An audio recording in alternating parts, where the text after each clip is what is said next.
قوم لوط جنہوں نے ایسی برائی کو ایجاد کیا جو ان سے پہلے دنیا میں کسی قوم نے نہ کیا تھا، ایسی بدکاری جس کی مثال تاریخ میں کہیں نہیں ملتی۔ اس قوم نے ایسا کیا کام کیا تھا اور ان کا کیا انجام ہوا؟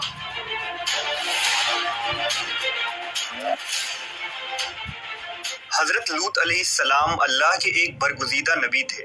آپ کے والد کا نام ہاران تھا جو تاریخ کے بیٹے تھے۔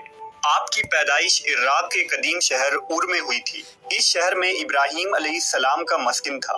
دراصل لوط علیہ السلام کے والد ہاران حضرت ابراہیم کے سگے بھائی تھے، یعنی حضرت لوط علیہ السلام حضرت ابراہیم کے بھتیجے تھے۔ چونکہ حضرت لوط علیہ السلام کے والد ان کے بچپن میں ہی انتقال کر چکے تھے، لہذا حضرت لوط کو حضرت ابراہیم نے بیٹا بنا کر پالا تھا۔ آپ حضرت ابراہیم پر سب سے پہلے ایمان لانے والوں میں شامل ہیں۔ آپ حضرت ابراہیم کے زمانے میں اہل سدوم کی رہنمائی کے لیے نبوت کے منصب پر فائز ہوئے۔ حضرت لوط کے بہت سارے معجزات ہیں۔ آپ جس وقت بارش کے لیے دعا کرتے تھے تو آسمان بادلوں سے بھر جاتا اور خوب بارش ہوتی تھی۔ حضرت لوط جس پتھر پر سر رکھ کر سوتے، اس پتھر پر آپ کے سر مبارک کا نشان بن جاتا تھا۔ سدوم وہ علاقہ تھا جہاں لوط علیہ السلام مبعوث فرمائے گئے۔ سدوم کے آس پاس 5 نہایت ہی خوبصورت شہر آباد تھے، جن میں سے ہر ایک کی آبادی 1,00,000 نفوس سے زیادہ ہی تھی۔ یہ علاقے نہایت ہی سرسبز و شاداب اور قدرت کی فیاضی کا حسین شاہکار تھا۔ یہاں باغات کی کثرت تھی، لہلہاتی کھیتیاں یہاں کی ضروریات سے کہیں زیادہ تھی۔ اردن، شام اور اسرائیل کے درمیان بسا ہوا یہ علاقہ نہایت ہی زرخیز تھا۔ وہاں طرح طرح کے اناج، پھل، میوے بکثرت پیدا ہوتے تھے، اور یہی وجہ تھی کہ آس پاس کے بستیوں کے لوگ بھی اپنی معاشی اور غذائی ضرورت کے لیے ان بستیوں کی طرف آتے تھے۔ مگر یہ بات اہل سدوم کے لوگوں کو بالکل بھی پسند نہ تھی۔ ان کے خیال میں ان کی بستیوں میں پیدا ہونے والے پھلوں، اناجوں اور سبزیوں پر صرف ان کا ہی حق تھا۔ وہ نہیں چاہتے تھے کہ دوسری بستیوں کے لوگ ان کے علاقے میں آئیں۔ ایک دن سدوم کے لوگ اس بات پر غور و فکر کر رہے تھے کہ باہر سے آنے والے لوگوں کو یہاں آنے سے آخر کیسے روکا جائے، کہ ابلیس ایک بزرگ کی شکل میں ان کے محفل میں آیا اور کہا، اگر تم ان سے پیچھا چھڑانا چاہتے ہو تو میرے کہنے پر عمل کرو۔ اس اجنبی بزرگ کی بات لوگوں نے بہت توجہ سے سنی۔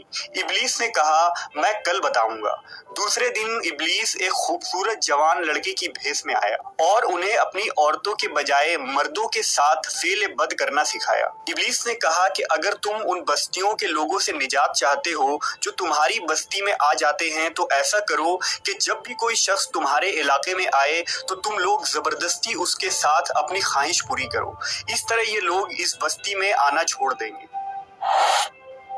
اپنی نفسانی خواہشات کے لیے مردوں سے بدفعلی اس قوم کا دستور بن گیا تھا۔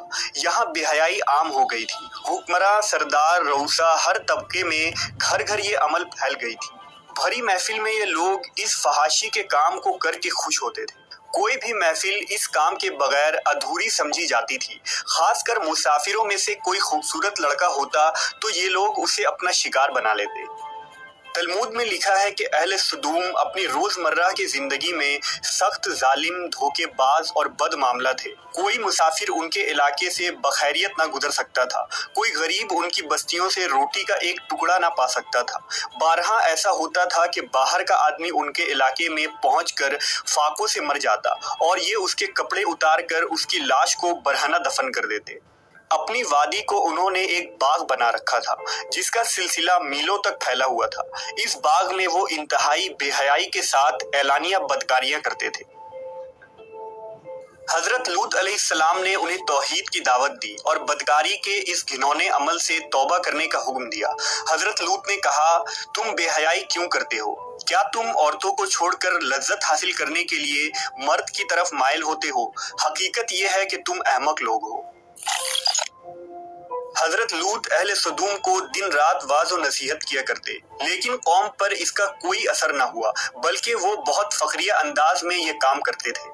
انہیں حضرت لوط کا سمجھانا بھی برا لگتا تھا، لہٰذا انہوں نے صاف صاف کہہ دیا کہ اگر تم ہمیں اسی طرح برا کہتے رہے اور ہمارے کاموں میں مداخلت کرتے رہے تو ہم تمہیں اپنے شہر سے نکال دیں گے۔ حضرت لوط نے نصیحت و تبلیغ کا سلسلہ جاری رکھا، لہٰذا ایک دن اہل سدوم نے خود ہی عذاب الہی کا مطالبہ کر دیا۔ اللہ تعالیٰ نے اب تک ان کے اس بدترین فحاشی اور بدکاری کے باوجود ڈھیل دے رکھی تھی، لیکن جب انہوں نے حضرت لوط سے ایک دن کہا کہ اگر تم سچے ہو تو ہم پر عذاب لے آؤ، لہٰذا ان پر عذاب الہی کا فیصلہ ہو گیا۔ اللہ نے اپنے خاص فرشتوں کو دنیا کی طرف روانہ کر دیا۔ یہ فرشتے دراصل حضرت جبرائیل، میکائیل اور اسرافیل علیہ السلام تھے۔ پھر یہ فرشتے حضرت لوط علیہ السلام کے گھر تشریف لے آئے۔ حضرت لوط نے جب ان خوبصورت نوعمر لڑکوں کو دیکھا تو سخت گھبراہٹ اور پریشانی میں مبتلا ہو گئے۔ انہیں یہ خطرہ محسوس ہوا کہ اگر ان کے قوم کے لوگوں نے انہیں دیکھ لیا تو نہ جانے وہ ان کے ساتھ کیا سلوک کریں گے۔ حضرت لوط کی بیوی کا نام وائلہ تھا، اس نے آپ پر ایمان نہ لایا تھا اور وہ دراصل منافقہ تھی، وہ کافروں کے ساتھ تھی، لہٰذا اس نے جا کر اہل سدوم کو یہ خبر دے دی کہ لوط کے گھر نوجوان لڑکے مہمان ٹھہرے ہوئے ہیں۔ یہ سن کر بستی والے دوڑتے ہوئے حضرت لوط کے گھر پہنچے۔ حضرت لوط نے کہا، اے قوم، یہ جو میری قوم کی لڑکیاں ہیں یہ تمہارے لیے جائز اور پاک ہیں۔ اللہ سے ڈرو اور مجھے میرے مہمانوں کے سامنے رسوا نہ کرو۔ کیا تم میں سے کوئی بھی شائستہ آدمی نہیں؟ حضرت لوط کی بات سن کر وہ لوگ بولے، تم بخوبی واقف ہو کہ ہمیں تمہاری بیٹیوں سے کوئی حاجت نہیں، اور جو ہماری اصل چاہت ہے اس سے تم بخوبی واقف ہو۔ قوم لوط کے اس بے شرمانہ جواب سے اندازہ لگایا جا سکتا ہے کہ وہ فعل بد میں کس حد تک مبتلا ہو چکے تھے۔ جب حضرت لوط علیہ السلام کی قوم ان کے گھر کی طرف دوڑتی ہوئی آئی تو حضرت لوط نے گھر کے دروازے بند کر دیے اور ان نوجوانوں کو ایک کمرے میں چھپا دیا۔ اس بدکار لوگوں نے آپ کے گھر کا گھیراؤ کیا ہوا تھا اور ان میں سے کچھ گھر کے دیوار پر بھی چڑھنے کی کوشش کر رہے تھے۔ حضرت لوط اپنے مہمانوں کی عزت کے خیال سے بہت زیادہ گھبرائے ہوئے تھے۔ فرشتے یہ سب منظر دیکھ رہے تھے۔ جب انہوں نے حضرت لوط علیہ السلام کی بے بسی اور پریشانی کا یہ عالم دیکھا تو حقیقت سے پردہ اٹھاتے ہوئے یوں فرمایا، اے لوط، ہم تمہارے رب کے بھیجے ہوئے فرشتے ہیں، یہ لوگ ہرگز تم تک نہیں پہنچ سکیں گے۔ ابھی کچھ رات باقی ہے تو اپنے گھر والوں کو لے کر چل دو اور تم میں سے کوئی شخص پیچھے مڑ کر نہ دیکھے۔ اہل سدوم حضرت لوط کے گھر کا دروازہ توڑنے پر بضد تھے، لہٰذا حضرت جبرائیل علیہ السلام نے گھر سے باہر نکل کر اپنے پر کا ایک کونا انہیں مارا، جس سے ان سب کی آنکھوں کے ڈھیلے باہر نکل آئے اور بصارت زائل ہو گئی۔ یہ خاص عذاب ان لوگوں کو پہنچا جو حضرت لوط کے پاس بد نیتی سے آئے تھے۔ حضرت لوط علیہ السلام حقیقت حال جان کر مطمئن ہو گئے اور اپنے گھر والوں کے ساتھ رات ہی کو نکل کھڑے ہوئے۔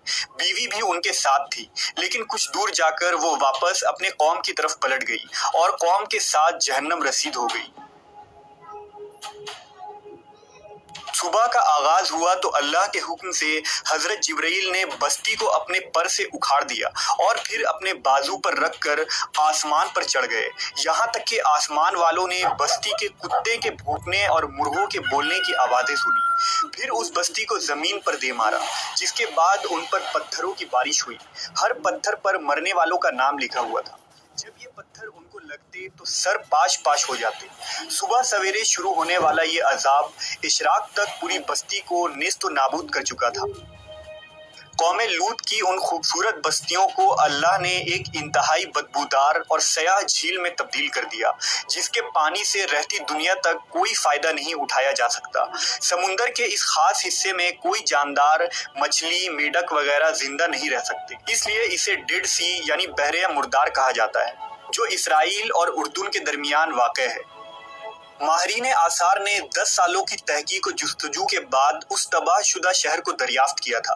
تحقیقات سے پتہ چلا تھا کہ اس شہر میں زندگی بالکل ختم ہو چکی ہے۔ اس شہر کے راستے اور کھنڈرات کو دیکھ کر آرکیولوجسٹ نے یہ اندازہ لگایا کہ جب یہ شہر تباہ ہوا تو اس وقت لوگ روزمرہ کے معمولات کے کاموں میں مشغول تھے اور یہاں زندگی اچانک ختم ہو گئی تھی۔ اہل سدوم جنہیں پتھر بنا دیا گیا تھا، ان کے بت ابھی تک بحر مردار کے پاس موجود ہیں، جو تا قیامت لوگوں کے لیے ایک عبرت ہے۔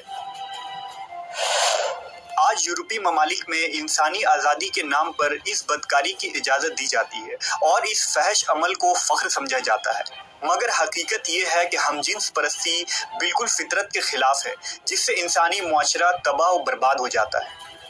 روایتوں کے مطابق ایک مرتبہ حضرت سلیمان علیہ السلام نے شیطان سے پوچھا کہ اللہ کے نزدیک سب سے بدترین عمل کیا ہے؟ ابلیس بولا، جب مرد مرد سے بدفعلی کرے اور عورت عورت سے خواہش پوری کرے۔